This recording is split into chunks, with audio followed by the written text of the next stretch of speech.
Et repris souvent dans le stade par les supporters. Alors, une 15e Coupe d'Italie, Coppa Italia, pour la Juve. Les Bianconeri ont remporté cette coupe au cours de la semaine dans le stade de Rome, 1-0 face à l'Atalanta, qui était pourtant favorite de l'épreuve, de la finale, pour s'être qualifiée dans une finale européenne, pour avoir éliminé l'Olympique de Marseille, l'ADA. Surtout parce que cela fait 3 ans maintenant, 3 saisons que la Juventus ne gagnait plus aucun trophée. Alors sans parler du championnat où elle est au cours du week-end tombée du podium, elle est 4e et elle a aligné seulement 2 victoires dans les 15 dernières rencontres.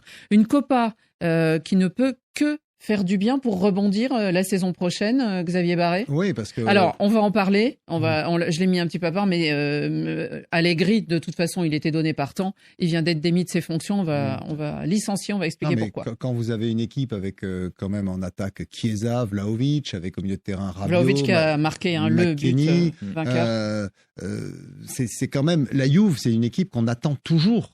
Il faut rappeler que cette saison... Mais ils sont plus champions depuis 2020. Oui, et cette saison, ils étaient suspendus de Coupe d'Europe. Il faut rappeler que suite à leur participation à la création de la Super League, ils ont été évincés par l'UEFA. Et donc, cette saison, ils n'étaient même pas européens. Donc, ils pouvaient se concentrer sur les compétitions italiennes. En championnat, ça n'a pas suffi. Ils sauvent la face avec cette Coupe d'Italie. C'est un moindre mal pour un club très prestigieux. Qu'est-ce qui leur manque à cette Juventus, Benjamin? Parce que c'est vrai, là, on voit la photo derrière vous, pour ceux qui nous regardent, des vainqueurs. On voit quand même un certain nombre de joueurs fameux, connus. On reconnaît Rabiot, n'est-ce pas, Antoine Grenier, au milieu des vainqueurs, l'international français. Qu'est-ce qui leur manque? Du talent, un patron? Non, surtout pas de talent.